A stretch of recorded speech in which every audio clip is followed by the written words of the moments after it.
Welcome back to the Joseph Graham Show. Today, I'm super excited to have Christine Marie on the show. And we were talking, it's like one of those synergy type of things. Like we've been friends on Facebook, I think, for 3, maybe 4 years. We know a lot of similar people like Steve Sims, Brian Bogart, other people, but we just never had a chance to connect. And now we actually get to. So this is kind of like a deep dive into the world of Christine. So we're going to let you just start out how you want. Tell us a little bit about who you are and how you help people. Mm. Who I am and how I help people. Well, I'm Joseph. Joe. I'm so glad to be here. I actually really love using people's full names, Joseph. I just think that there's something really beautiful about who somebody is attached to their name, and sometimes there's actually a lot wrapped up in the name that people have to move through. I have a dear friend and he hates his name, and he's had to actually like really come to terms with owning it, because the more he's able to own it, the more confidently he's able to introduce himself. And now his name is actually becoming his brand. So to that point, Joseph Graham, I'm so happy to be here. Thank you for having me. I am someone who is constantly evolving, someone who's constantly changing. Even the way I tell my story, or yesterday I did a podcast and I introduced myself so differently than I am now. I think it's a good challenge for me every time I'm asked that question to look in the mirror of like, okay, well, how have I changed from yesterday to today? And I actually have changed. Even just this morning, I was learning about vulnerability in a whole new way. And the way that I explore who I am, I actually help my clients do the same thing, whether it's through kind of their own personal life journey or in their business with their brand. And then the way that that manifests is through marketing or through kind of the coaching modality of, are you actually living in alignment with who you say you want to be and who you say you are? Is the life that you're manifesting outside externally every single day in alignment? And that extends again beyond us as a person, but into our businesses. And so often we're constantly focused on the external. You and me on a personal level, and our businesses. We're focused on what our customers want, what our colleagues are doing, what the competition is doing. And so we're constantly looking and operating from a reactive place of doing rather than this kind of grounded and rooted place of being, knowing our values, knowing what we want, knowing the direction we should head based on what we say we want, and operating in alignment with that. And so it extends again beyond the individual to the business, and it comes back from just the business to the individual. So it really is kind of this like ebbing and flowing of, am I in alignment with what I say I want and who I say that I am? I love that. Like my mind went a couple different ways, so we're going to unpack this here. But first, because you mentioned the name things, I'm really big into names. So my full name is Joseph, my middle name is Everett, my last name is Graham. But Mm. each name has a meaning behind it. So Joseph is God will add, Everett means courage as a boar, and my last name means a grand home. So my name really means God will add courage as a boar to a grand home. We did this to the point with our kids, even. We gave them different names that had meaning behind it as well. And I love that you said that. But for the longest time, I would go, oh, I'm Joe. But Joseph kind of gives that old school vibe at times. And sometimes I'll go with Joseph just depending on my mood for the day. I know that sounds funny, but we're talking about being authentic and doing what we do. A Yeah. lot of people go by Joe. My wife calls me Joey every once in a while, but she's the only one that gets away with it.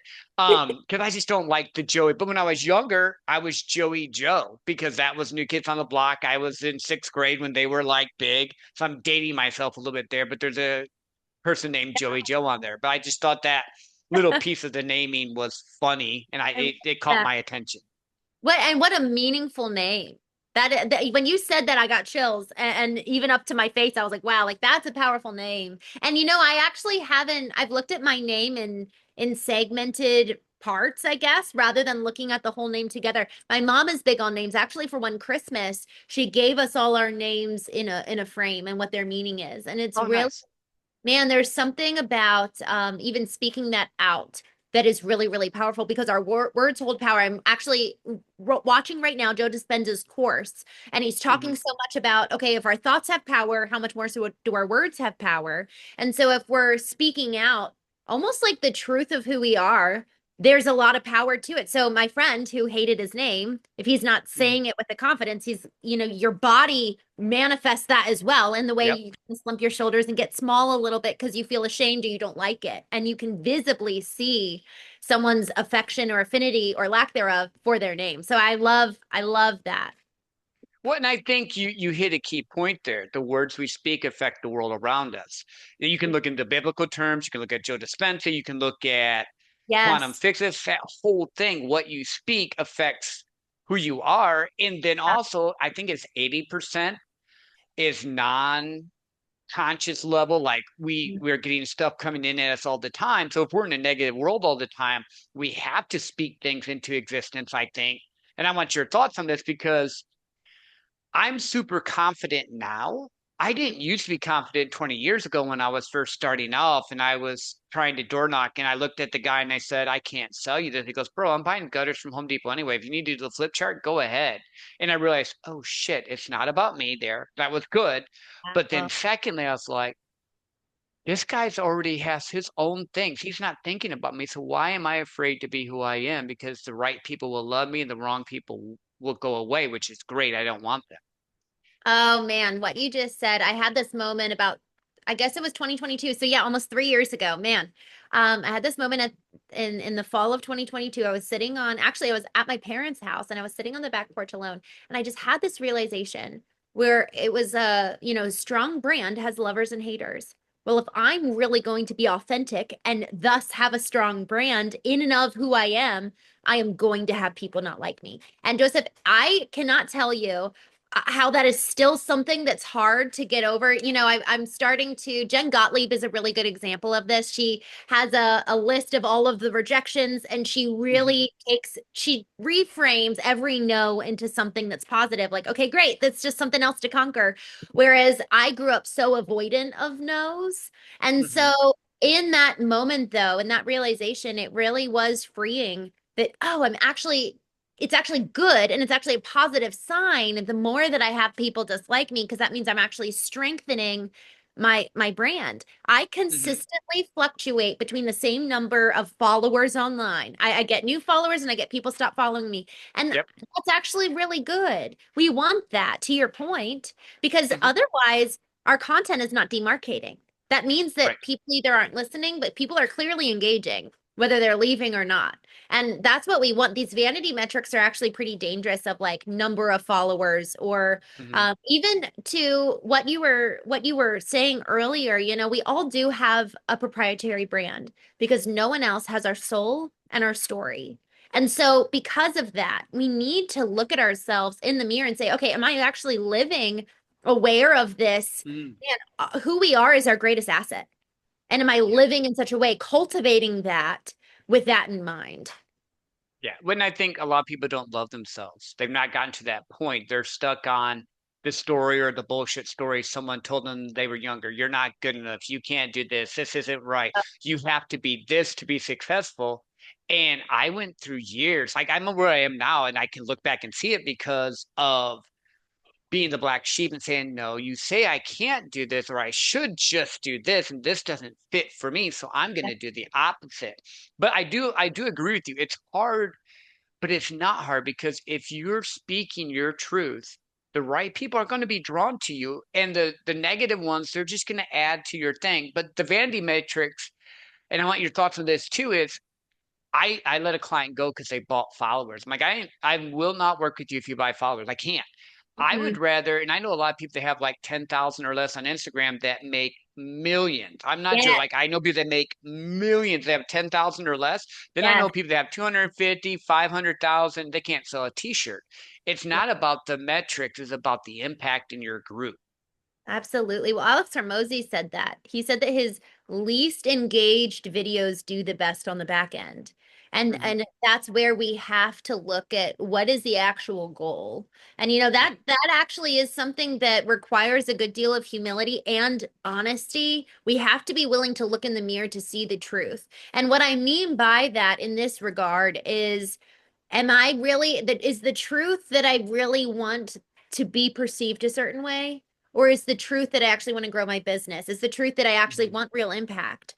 Or do I want those vanity? I mean, to be honest, there is a part of me that does want my ego wants the followers. My ego Oh yeah. wants the boost, the ego boost and the dopamine hit. So it's like both can kind of coexist, but the greater truth is the desire for impact.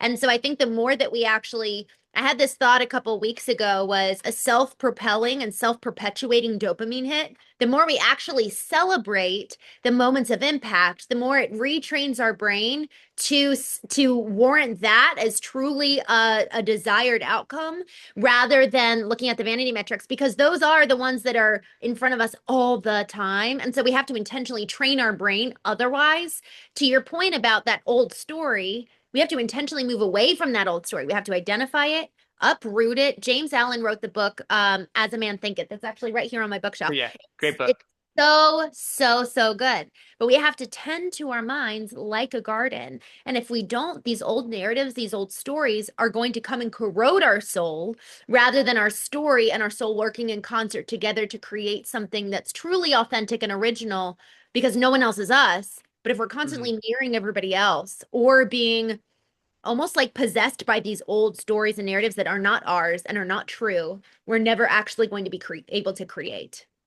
Yeah. And I think that's something that is hard for a lot of people to do because they don't always have the tools, the modalities, the things to actually get through it. Like I know for me, I've had a lot of mentors, I've had a lot of coaches, I've hired people to help me work through some of it. I've listened to tons of podcasts, read the books, but we're talking 10, 20 years. So how do you help people get past their stories? Because I'm sure when they're coming, they have this idea and they're like, Christine, I have this idea and you could do really good at it, but I don't know if I can do good at it. How do you help them get past that? Yeah, that's such a good question. For the way that I've done it for me and how I've encouraged other people to do it, because the worst is when someone encourages you to do something and they've never done it. The way Yeah. that I did it, and that a number of folks around me have as a consequence, it's the knowing framework. And it's three primary questions that we really dig into that I consistently am digging into even today. But what I have to do is first ask the question, who was I? And really dig into my childhood because so much of the second question is who am I today? So much of those memories and moments that remain unprocessed show up as mindsets today. Hmm. And so if Yep. we really want to understand not just who I am, but who can I be, the potential, and that's the third question, who do I want to be? So it's who was I? What's the moment, the memory? Who am I, the mindset today, and then the potential and the new mantra for who do I want to be? You know, there the past informs the present, and if we don't address that, we can never move into the potential. So, an example of that might be taking a mindset today and asking why, and just tracing the roots all the way down to the origin story. So, when I look back on personally, a big moment in my life in adulthood. So this isn't going back and relaying and applying the framework yet, but in a big moment in my life was when my husband left, and that just completely obliterated me. And it really was kind of my first time where I was like, okay, I'm either going to look in the mirror and see what I did to contribute to this marriage failing, or I'm going to live the rest of my life as a victim and blaming everybody else. And technically, he's the one that left. So I knew I was at a crossroads and it felt very much so like that moment. I can either blame him, I've gotten out, he moved out, or I can assume whatever measure of the percentage of responsibility that is mine. And so I chose the latter and looked in the mirror. And what I found was that so much of the time that I was in that relationship, it was 8.5 years. I got married when I was 20. And Hmm. during that time, I existed as a non-person and I was effectively a phantom. And in that realization, I was like, okay, well, what were some of the things that I did that allowed for me to exist as a non-person? And one was I never showed negative emotion. And I was like, okay, well, that is actually a mindset that I have today that I shouldn't show negative emotion. So why? And so what I did was I traced it back all the way down, and actually took me a couple of months. And I was talking with a therapist, and I just mentioned this story. I mentioned the story of when I was 3 years old, and I had Lyme's disease in my knee, but nobody knew yet. So it was right before I had been diagnosed, and I was staying with my aunt, and I was crying a lot because of my knee, but Hmm. it was kind of viewed as disobedience. And in the environment in which I was raised, we would apply discipline and spanking Yep. to help the child, train the child. And what I did though was I psychologically associated pain with showing emotion. And so Mm. that moment and that unprocessed memory fed into this mindset that shaped my entire marriage of I should never show negative emotion, and it was reinforced, right? So that's something that's really interesting, I think, for all of us. I can very well be having an experience in real time that is very triggering. They should not be talking to me that way. That's disrespectful, rude, etc., etc. However, the degree of my response probably is rooted into something in addition to what is now horizontal. Hmm. And so there's this concept of vertical versus horizontal alignment that I've come up with over the last few years. And vertical alignment is okay, let me make sure I am good. That's radical responsibility. I'm going to do the work to go to the past, understand how the past is showing up in the present, and then identify what I want my future to look like and my potential. And then I can engage horizontally, hopefully from a place of health. So, Hmm. how this practice has reshaped the way I interact with other people. And Joe, I'm not talking about romantic relationships. I'm talking about with my sister, with my EA Yeah. this morning, like taking a moment to realize that what's happening laterally and horizontally is rooted in something deeper that I haven't worked through vertically. And then, yes, I can talk with them and say, hey, and this is actually a phrase that I've started to use. This is actually below my minimum standard of how I want to be communicated with. Hmm. Can we talk later? And that's a really nice boundary for me Yep. specifically. Um, and so that process of tracing the root down to the genesis, understanding how that old memory shows up today is so critical because then I can say, okay, well, how do I want to engage with emotions? What is my ideal? And my ideal today is not only do I want to be authentic in the way that I show up, where I could come to you and say, man, Joe, it's just a rough day today. And it actually has been a Hmm. rough day, but I'm Yep. doing better now. But I can also be vulnerable with Hmm. it guided by wisdom. So that's an example of how the knowing framework has completely reframed the way that I view emotions. I had this memory, and who was I? It showed up in this mindset of I shouldn't have negative emotions. Emotions are weakness. I will actually be punished and disconnected from those I love if I do Mm. emote. And instead, now today, I want to proceed with authenticity and vulnerability. So that's really the framework that has really allowed for me to trace the roots and better understand the core memories. And then y'all, we get to shape who we are. Like there's a Hmm. big part of that too. One last thing, and then I'll hand it back over to you. There's something about observing who we were in childhood, unadulterated, and some of us don't have that privilege. Some of us actually had some really damaging events occur at 15 months or earlier, which is so devastating. For others of us, we go through these little teen moments, little traumas, like my aunt spanking me and teaching, by proxy, I'm learning that I should never show negative emotions. All of us have little teen moments. Hmm. And so the way that we can kind of remember who we were was who was I before and or outside of those little teen moments? Because a lot of times our memories are actually shaped by those hard moments in childhood. But when I look back, I see a picture of me as a little girl wearing, dress up and I'm wearing a beautiful little outfit and I've got makeup on and I'm like 7 years old and I'm standing in my rose garden at my parents' old house and I'm holding up both sides of my dress and I'm so happy and smiling. Well, in my 20s, while I was actually married, I didn't feel emotionally safe and I wore black. And I actually wrote in my journal, I wear black. I love bows and pretty things, but I wear black to keep me safe. And Mm. so if I think back on, okay, well, who was I as a child? Who am I today? Where's there a disconnect? And maybe why is there a disconnect? So that's another practice too, like literally going back and looking at childhood pictures and feeling the emotions that arise within us when we see the picture and then seeing where is there disparity and why is there disparity.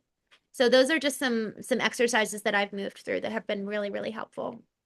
No, I love that. Like I'm just thinking of different pivotal points in my life, things that shaped me where I like to I think I mentioned before, I was a chameleon for a long time because I was the weird kid. I was the oddball. I was the one that thought way differently than most people. But now I'm to the point where I actually am just authentically me. And if you like it, great. If you don't, I I don't care. love And it. but it took so long, and there's still times and I don't want it to sound like I it's perfect all the time. There's still times I see myself falling back, But like you said, with those modalities, you can catch yourself. Why am Yeah. I yelling at the dogs right now? The dogs did nothing. I'm just yelling because I'm frustrated, but the Uh, dog is going to be the dog anyway. What happened here? What did I do? Or why did I yell at the kid? Or why did my wife and I get in this argument? And a lot of times, like you said, it's rooted back in other things. I love the awareness in that example. Yelling at the dog. It's so easy to dismiss that. Obviously, when it's another human being, you're like, oh shoot, I shouldn't have done that. But with your dog, I think that there's actually a lot of permission that we grant ourselves because it's not a human being or whatever it is. Mhm. I think that that just shows the level of, and y'all, this is where radical responsibility comes in. What kind of a standard are you holding yourself to when no one's watching? What kind of a Yeah. standard do you hold for yourself when you are completely alone? And who are you alone? Are you constantly Mm. feeding yourself inputs all the time so you don't even get a chance to see what's there? Ooh, I love that. Okay, we're gonna go down that one. And in full disclosure, I used to not be as nice to my dogs when I was younger, and I realized it was a bad thing. So I'm like, okay, and I really like dogs more than humans normally. So there's that too. So my wife met her best friend besides me because I said hello to the dog, not the human. I think that that's just a funny thing, but I've always been drawn to animals. I love animals. But you said something there that just made me pause. Mm, Awareness is the first step. hmm. But then how do we address it when we're aware? Because I can be aware of something, but it doesn't mean I have a tool or something in place. Yeah. I might be aware that if I get in a big crowd, I know I'm going to get overwhelmed unless I have a layout of understanding where the rooms are, how it's set up. Just because big crowds, it's just too much energy for me. How do you help people set not just the awareness, but the keys to step through and fix those issues, or maybe not fix, respond a way that works better. Like for you, I want to be more emotional, not like you're just crazy crying, tripping out, but you want to be able to express emotions and feelings when you want to and feel safe about Hmm.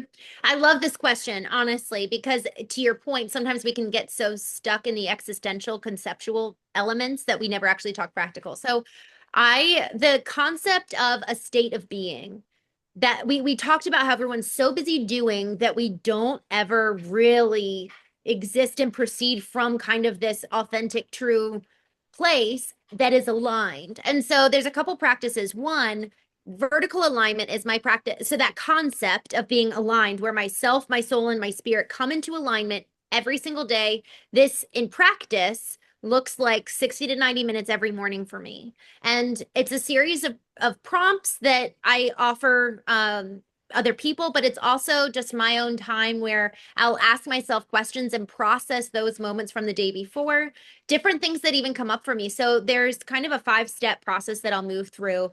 It's really, really simple. And it actually follows an acronym called ALIGN, which is awakening my body and just actually like, okay, just getting settled, feeling the chair beneath me, like getting really, really physically present. Even now, like as I just felt my chair, I actually heard it. my dryer on and my furnace running. And it's like, okay, how often are we actually activating our senses? So this part of awakening the body is like, let's just get really present by awakening the body. Next is listening to our soul. So like what feelings or emotions are coming up right now? How do I actually feel this morning? It's checking in on both levels. And then the third is illuminating the spirit. So align, A is awaken, L is listen, I is illuminate. Illuminate the spirit, illuminate the truth, reminding us of who we are, what's true. And so for me, that will look like reading a book or prayer, reading my Bible, something along those lines that's something higher and outside of me, speaking in and feeding me.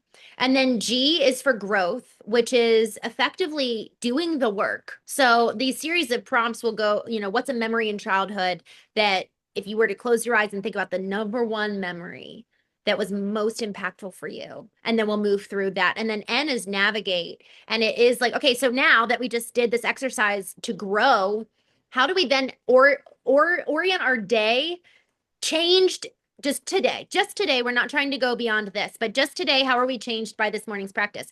And the next kind of so vertical alignment is my practice number one. Practice number two is the state of being, and I think of it as kind of another 3 steps. So slow down, lean in, and ask why. And that's my 3-step process in real time. If something comes up and I'm like, what is happening? And even this morning, I actually had this moment with my executive assistant where I realized we weren't going to launch this project that we've been working really hard on. And I feel very excited about this project for many reasons. But I realized on the call that it wasn't going to be done. Immediately, I wanted to blame her. And then I wanted to blame me. And then it was so just immediately all these feelings were rushing to Yep, the yep. surface. And so the practice was, okay, slow down. I think that's probably the best knee-jerk reaction that we can learn to cultivate. And we cultivate it by practicing and being messy in the practice, but slow down, pause, stop. Stop what Mhm. I'm doing because I will probably, if I continue on this snowball that's starting, if I give it more momentum by continuing, I'm going to probably act out of alignment, say something I'll regret, do something I'll regret, Yep, which is, yep. and so slowing down, leaning in. So I actually want to lean into the feeling that I have, the discomfort, the disappointment. I actually felt really vulnerable in that moment because trying is vulnerable. And I was trying this morning and I was just so bummed. And you know what, that little voice in my head, it's not my voice, but it's a voice that I learned throughout childhood to keep me safe of, see, this is what happens when you try. It doesn't work out. Why Mm, even bother? And so then it's like, okay, let me ask why. So let me trace the root of this feeling. And the root could be for all of these other reasons, or it could just be that I've been laughed at when I failed when I was younger. And just really allowing this state of being to, instead of continuing to move forward, stay now. Stay mhm. now. And I even asked my EA and I was like, hey, are you okay? I know that I'm feeling kind of upset. I'm not upset at you. Are you okay? And Yeah. so that allowed for me to not just be the purpose of knowing self is so that we can then know others all the more. The purpose of knowing is creation. The purpose of knowing is love. It's not so that we stay in inner focused. A lot of people are talking about self-love these days, and I actually really don't like it because it's creating a lot of selfish human beings. And Hmm. so Yeah, rather, there's yeah. another way of like it's we take radical responsibility inward so that we can go outward with love, operating from a healthy place. Therefore, we'll have less broken homes and families and businesses as a result. So those are two core practices that have been so helpful for me. No, I love that. I love that. In fact, if you're listening to this, rewind and play this part again because it's very impactful. Like I've done stillness practices because I have ADHD. So I have to go Mm. out and I would sit on a bench and just stare at nature. My friend George Bryan got me doing that one. I've done like breath work. I've done other things. I have different modalities. But here I'm the weird one. Like my morning routine is way different than most people's. Like it's literally I get up, I get a cup of coffee and I sit with my pugs and I pet them and I just take 15 minutes and I just am present with me. How am I feeling for the day? What's going on? But it's not like a set. I ask myself the same questions. It's just what's worked for me. Now, I've done morning routines before, but then I'm very much a process guy in the sense of if I do X, Y, Z, I have to get this. So I've Yeah, been learning to flow a little bit more love that. instead, so I don't have Yeah. that same pole. So I love that. What so when you're talking to people, because you said something about, and I've heard a lot of this self-love thing, which I get, it does turn into the narcissistic, I'm just gonna be selfish. And I don't think that's really what it means. But for you, how do you help people understand it's okay to love themselves, love who they are, and still share their message, but not come across as, for lack of better terms, trying to take but willing to give? What a good question. Not trying to take, but willing to give. I think the solution to that is authenticity. And really, when I say authenticity, it's not coming in with your rehearsed pitch or coming in with your rehearsed story. It's really like looking at, so for example, us talking, me looking at you, Joe, in the eye and talking Mhm, to you and being really connected and being really connected with myself. If you're posting online, right? You're obviously writing to a screen. If we're this is the part that's hard with AI. mhm. So I think AI is there's so much opportunity to alchemize AI. And so I talk a decent amount about that regarding how do we utilize this as a tool to add to and amplify what's already there. Mhm. So the way that I think that we can show up online in a way that allows for that I'm really wanting to give is by this is so funny. I don't even like saying this, but let me say it and we'll see where it goes. Giving to ourselves. Hmm. I have found that the content that does the best is when I'm really present and sharing what's really going on and Hmm. what's working too. And Joe, I actually have had an aversion to sharing what's working. I feel more comfortable in sharing the pain or the mistakes because I've had a fear of how people will perceive me. But if I'm writing from an authentic place, authenticity cannot coexist with fear because you're so Right. present in the now. Fear is future. And so if I'm Hmm. truly authentic in now, in the present moment, it's actually going to stave off fear so that I can be coming from this really genuine place vertically rather than fear of the horizontal. And so, to your point, the more we can be understanding ourselves, knowing ourselves, creating stories based on our values, based on our lived experiences. The stories hold so much more rootedness to the value in and of itself, and it's so much more memorable. People want to do Hmm. business with people. They remember story 22 times more than fact. So the Yep. more that we're leading from this place of authenticity, sharing what's really going on, and I've had to learn this because the desire for perfection still really creeps in, Mm. both for ego's sake, but also, I've got some stories there for why I've learned perfectionism. That was really where I felt connection with other people. So there's something where we have to extend so much gentleness and compassion to ourselves as we're learning that narrative of I have to be perfect in order to secure connection, that actually isn't true anymore. It might be true for some relationships, and those are the relationships that I'll thank and say goodbye, you know? Yeah, bye bye. And that's where it's really there's so much freedom in the compassion that we give ourselves if we're willing to do the work. Um, Mhm. so how was that? I know that No, that's I good. No, yeah. yeah, you're fine. And I'm listening because I'm very I hear things inside of what you're saying, and three times I heard you say it, it's almost like you're afraid of success. Yeah, And yeah, I don't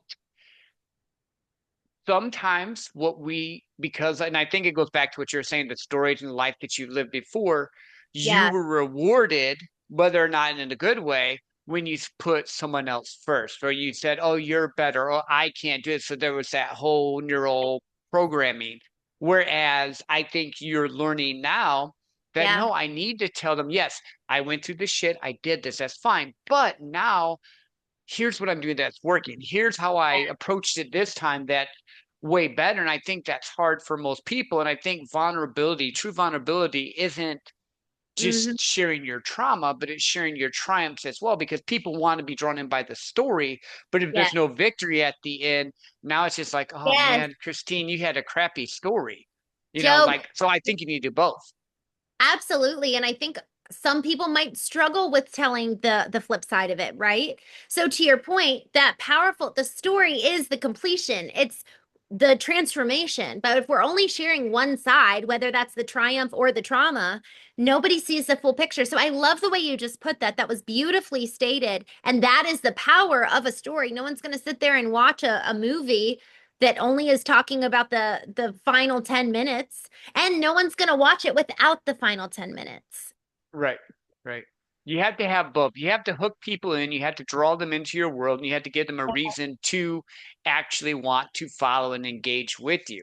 But Yeah. here's the cool thing, it can change. Like I was just talking to another podcast guest before this. I was sales coaching for a while, like 3 years, and I'm like, first, I don't need to do it because I make money outside of Yeah. this is my day job. I make a lot. Like I don't need to. And I wasn't fulfilled by it. And I'm like, I'd rather just help people wake up to a life they love living. And I just pivoted. I just stopped on a dime because for Wow. me, when I started, that was what I thought I should do. And I was being as authentic. But then I came to a point of, is this serving me? Do I like this? Do I even want to do this anymore? And once I realized, I'm like, not really, but I really like this. Now you'll see me walking and I just randomly talk. You see pictures of me with the pugs, or you'll see travel, or see different things. But I'm a lot more authentic because I finally figured out what is it I want to do and who do I want to help. And I think Mm. that's something I run into, and I'm sure you do in your circles who you talk to. People fall into what they're maybe good at, but maybe not what they're called to do. Oh, what a good way to put that. That's really the thing that's scary, isn't it? When somebody is blessed with multiple talents, it is hard to know what is the thing or the few things that I really should be spending my time on. I've really, really leaned into this in terms of working with a few folks because they're currently doing things that just are not life-giving. And I think that that's a really good question for all of us to differentiate and know the difference. Is this actually conjuring up joy and life for me? Is this something I can get lost in? Do I lose track of Mhm. time? Do I stop counting the minutes? All of those things are little indicators over whether you're in your calling or whether you're doing, because we can exist in a state of being at work. We can Oh get yeah. present in our work, even if it's technically doing, right? So existing in a state of being doesn't mean that it's in meditation or in our morning practice of journaling or whatever. It really is, we can exist in the present moment even here right now. For people Hmm. listening and tuning into this incredible show, when you listen to Joe, what are you doing that really ensures that you're being so present so that you really pay attention to what he's saying? Or are you doing other things? Are you texting people right now? Because are we actually tuning into the input? We were talking about inputs earlier, that it's so important that we curate our inputs and then let's actually give them the honor that they're warranted so that they can have the true transformational impact. Hmm. No, I love that. And you said that and it made me think about how my patterns are. So if I'm working and just doing emails and stuff, because I'm a history nerd, I'll listen to like Kingpin Generals on YouTube or like history stuff, or I'll listen to like ancient cultures, or I'll listen to like CIA stuff because I'm interested, but I'm not having to be 100% engaged. When I'm Yeah. listening to podcasts like this, it's when I'm driving in my car or I'm sitting and I'm 100% focused because on these type of shows, I'm trying to learn something compared to I'm interested in, oh, they have something like Gale Tepe. It's 12,000 years old. It's kind of cool, but it's not like I'm going to become an archaeologist. It's just something I'm using to do when I'm doing the, or sometimes I listen to music. But I love that because you have to, I think that's the problem with AI from my standpoint and with just stuff in general is everything's so quick, so fast, but non-human, non-connected. Like I literally went to Tucson, which is 2 hours from here, and did door knocking with clients of mine that the companies that range from 300 to 1,000 people. I just took them cookies and donuts and talked to them. And do you know how much more effective building a relationship that was than me sending the best AI email I could get? And I use AI emails and I leave voice messages and I'm always trying to hook people. But going in there, taking and going, hey, I was in the area. I got some donuts from the local bakery and I named it. It was like this Mexican bakery that's cool, that's local. I didn't want to do Krispy Kreme. I want to do something that's local to their community. I'm Love it. touching their heart, I'm touching their mind. And I think that actually is what's going to beat any AI aspect. And I'm not anti-AI. I like artificial intelligence, but it just my mind just thought of that being present. That's why we get in rooms with people. That's why we join masterminds. That's why we do these different things because that connection, I think, is what people are like really seeking. Yes, exactly. It's the human to human connection. And that's where the power of knowing extends outward. Once my dad actually made a comment to me a couple years ago. I was on a walk with him and my mom, and he was like, "Man, you're so good at asking mom questions and drawing her out." And I was like, "Well, I learned. Like I actually learned how to do this, and you can too," kind of as a gentle nudge. And Yeah. and he senses he's really good at asking questions, but she loves to be drawn out at a soul level. And Hmm. there's something about the more that we really get to know us, we learn the nuances of ourselves that allows for us to then engage with others with a lot less judgment, a lot more curiosity, because we're giving and affording ourselves those same qualities. I read in Brene Brown Daring Greatly, we judge in others that which we judge most harshly in ourselves. And isn't Hmm. that the truth? So if Oh, we're it so is. relationships with whatever it may be, insert judgment, insert even shaming or joy and appreciation, gratitude, we're probably affording ourselves that same type of quality. One of the things that I asked the Knowing Retreat participants a couple months ago, just in this whole question of just getting to know yourself and getting to know your values, I said to them, I said, what makes you angry? And really dive into that because that will really be a good mirror for you of what you value. And then the next question was, what do you judge most in other people? That will also show you what you value and or something that you're really judging in yourself. So it's and there could be a value there too because I'm judging this most harshly.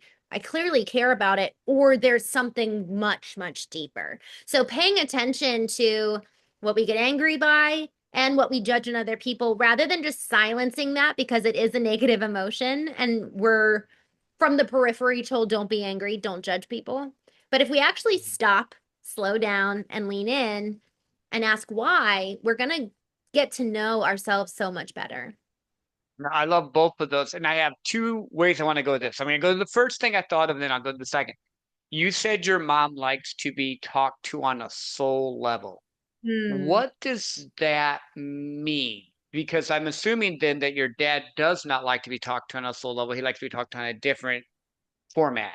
Yeah. Yeah. So I mentioned earlier that vertical alignment is the alignment of our self, our soul, our spirit. Actually, at the beginning of Knowing, which is going to be released, actually, I was just talking with the publishing agent. It might not be this year, probably be next year. That's okay. But the kind of the way that I define all three of those. So the spirit is that which connects us to something other than us. The spirit, uh, our pathway to the divine, to God. The self is the very physical world our end I connect our mind in there for right now just to keep it simple. It's like our physical body and our mind, Hmm. and then the soul is our emotions. It's where our emotions live. It's like our inner home, so to say. Ah, okay. So my dad likes connecting on the physical self level, which is the intellect and fun. He loves having fun. He loves sharing his music with you. He loves watching movies with you, going and having experiences. And my mom is like, tell me all the things that are sad for you right now. Like she loves that. And so she loves the soul connection. And so she and my dad will, she's learned to go and play tennis and have a fun time. And then he's learned to ask some more of those heart soul questions. No, I love that. I was just trying to understand what your thoughts were with that because it could have gone a bunch of different ways. Because again, I've learned through the course of business life in general, I speak to women differently than I speak to men, even Mm. in sales and nuances. And it's kind of like weird, and it's not like a negative, but like women like to be asked, men like to be told. When I'm talking to C-suite males, I tell them, we're going to do this together. Let's do that. When I'm talking to a C-suite female, normally, unless they're super masculine, then I will just revert to the male role because that's just the energy they're giving me. I'll be Yeah. like, Christine, would this work for you? What do you think about it? Because they Oh, like to, it's just a dynamic I've learned over time that women like to be asked, men like to be told. And it's just hierarchy and just something that like a nuance. I am going to use this. Thank you. What a gift. For everyone listening, y'all, this is why we listen to Joe Graham, because honestly, what you just said, if we actually were to apply it. So for those of you who weren't listening, go back and re-listen.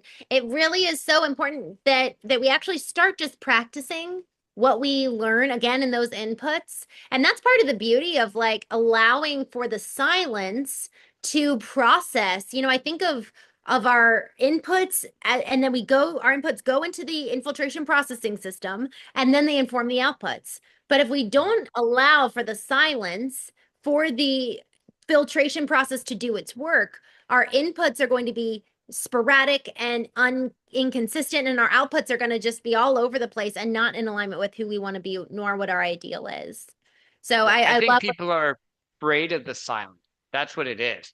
I used to fear the silence. I always had to be busy. I always had to be doing something. And then I would have to drink or do something to close and shut my mind off. And then I finally found to love the silence. It's like it shifted. And like to the point now, everyone used to think I was an extrovert. I am an introvert. I'm really good at people. I'm really good at connecting, really good at emotions, but I have to have time to myself to the point where like I'll get to the point I'm realizing we were talking about awareness. If I get overwhelmed, I go on a walk because a walk works for me, or I'll go to the gym, or I'll grab my puppy because my puppy is for an introvert, fine. They're not going to talk to me. They're just going to have me pet him. And I'll just hold him or I'll go snuggle and we'll go for a walk or whatever. But it took me a long time to realize that I'm not what they're saying I am. I can be who I am and it's okay. And even in that little thing, you wouldn't think introvert, extrovert would be there, but people give you these titles, these thoughts that this is who you are because you're good here with people. And in reality, you have to figure out who you are. And I Yes. think that's what I've been hearing you say through the whole thing. Find out who you are, be aware of it, and be authentic. Yeah. Yeah. I absolutely love that. And you get to choose. You really, really get to choose. So back to the knowing framework, who was I? Who am I? Who do I want to be? There's so much opportunity in creation. I think of it in doing the work to know who was I, know the past, know how it shows up in the present. That is effectively what Michelangelo did in creating David. He was Mhm. chipping away at who David was not. So this whole process actually of who was I, who am I, who was I and who am I, knowing who I am today, that's just getting to the starting line. This whole concept of, okay, well, who do I want to be? Now I get to Mhm. create something new. And Yeah. that's what is so exciting. The So worlds do are, people get sorry, it just the thought hit my head and I wanted to ask. Do you run into a lot of people that are afraid of that success? Like they know what they want to do, but stepping into it, they're almost like, yeah, Christine, you can do this.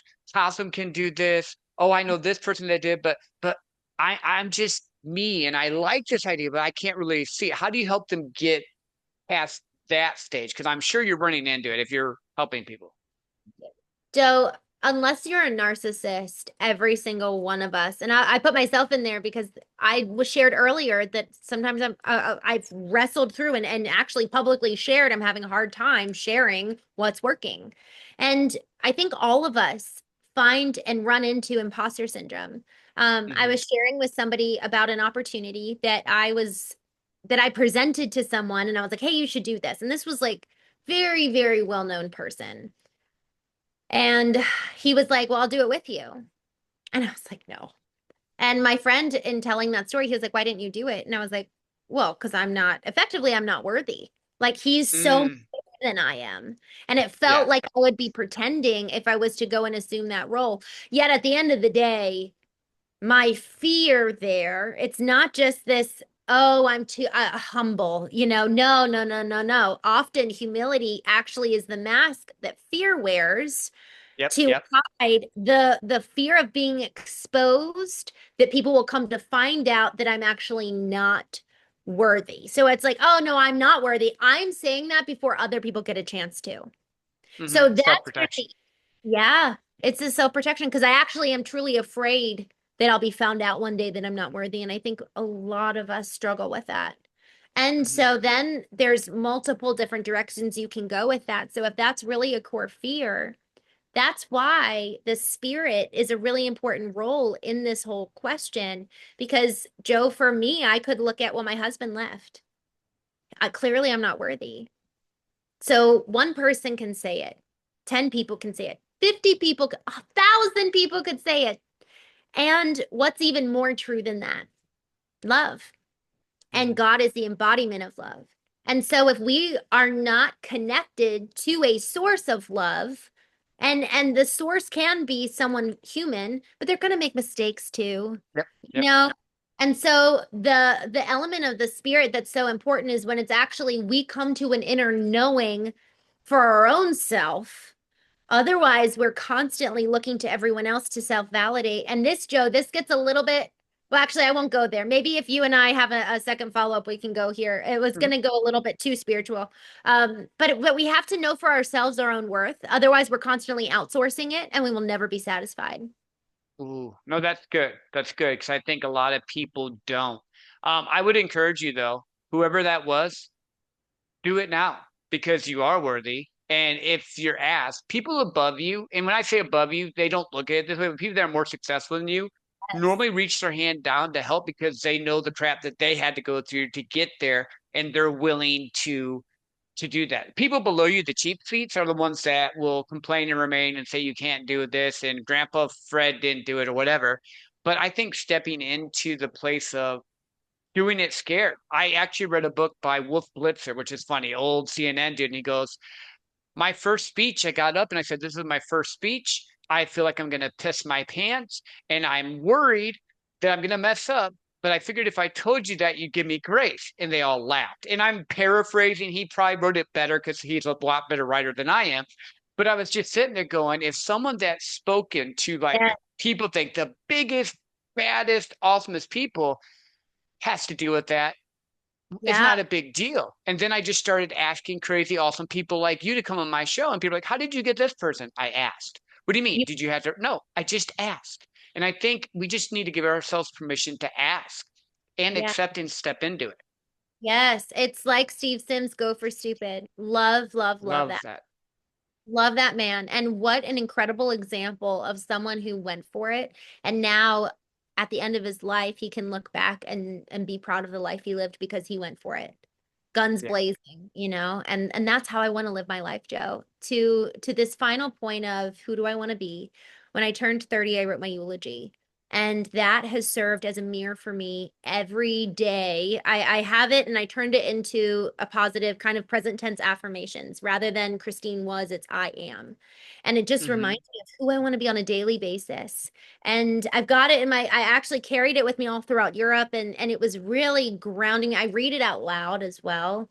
It's just so important that we're cognizant at all times of who do I want to be?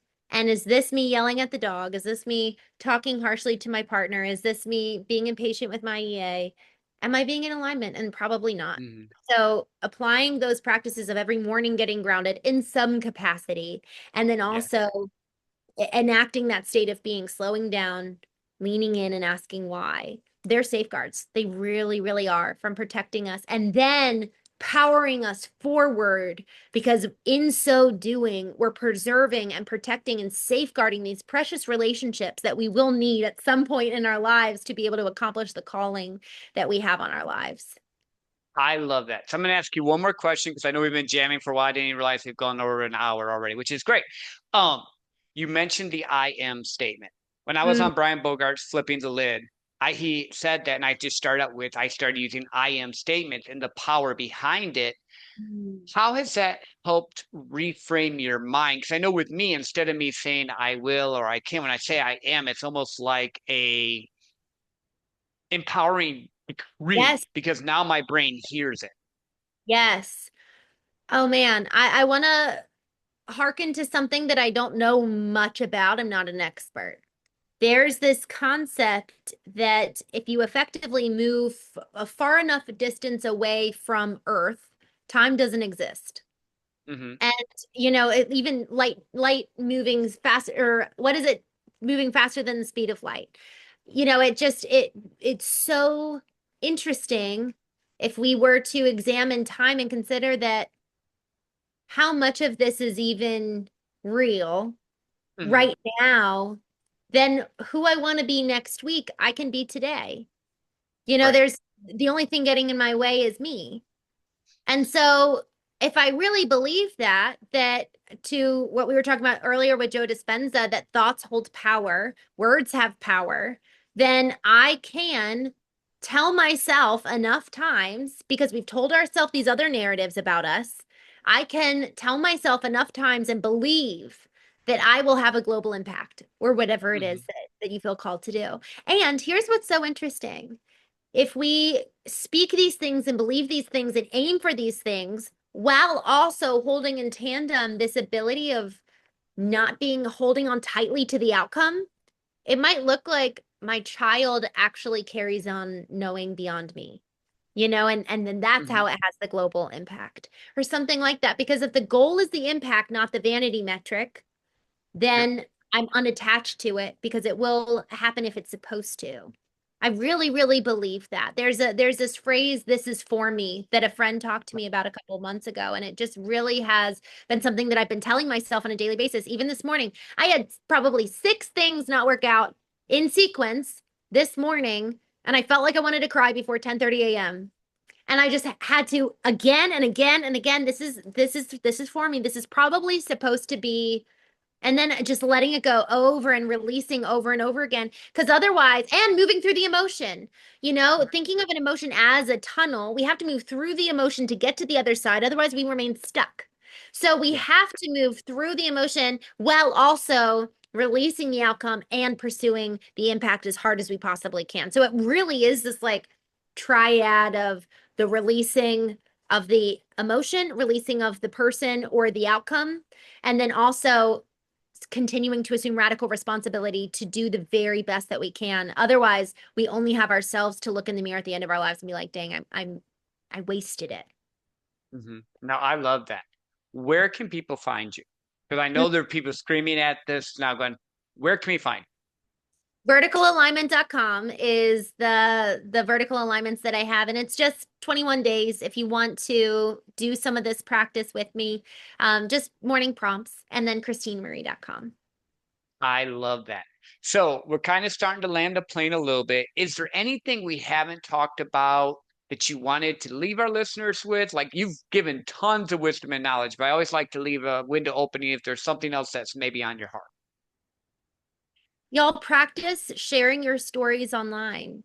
Practice sharing because the more you practice just in a social modality, you have the time to write it and it really helps you get clear. The more you write, the more clarity you get. So before using AI, just do the work yourself. And if you have done the work yourself and you've got a ton of social posts in your bank account, go ahead and start feeding them to ChatGPT, taking the individual ones and feeding it in and tell ChatGPT if you don't have a personal bot for you, say like I'm going to be feeding you 10 to 15 different social posts because I want you to understand who I am. And Mhm. then at the end of feeding it 15 different prompts, say, can you give me give me your assessment of my values, what I do for a living, because Yep. what you'll find in this process is you'll understand where there are gaps in what I'm talking about. And then that can Mhm. help build out your social plan moving forward. No, I love that. I literally did this recently and it gave me like my value statement. It gave me like a little poster which has wolves on it because I like wolves and it says no rules because I'm a rule breaker by heart. Like that's just my jam, like that whole thing. And I'm prompting it for like the podcast and also no, I love that. That's amazing. Uh, That's That's so amazing. So everyone, like she said, first and foremost, radical responsibility. Learn to love yourself the right way, not the to be a victim, but to be a victor. Speak Hmm. life and what you want to have happen. And you can be today what your future self is. You just need to step into it now. So go do that. Share this episode. I'll have Christene back on and we'll jam a little bit more about spirituality and other things that we just didn't get to in this hour. But thank you all for listening, and we will talk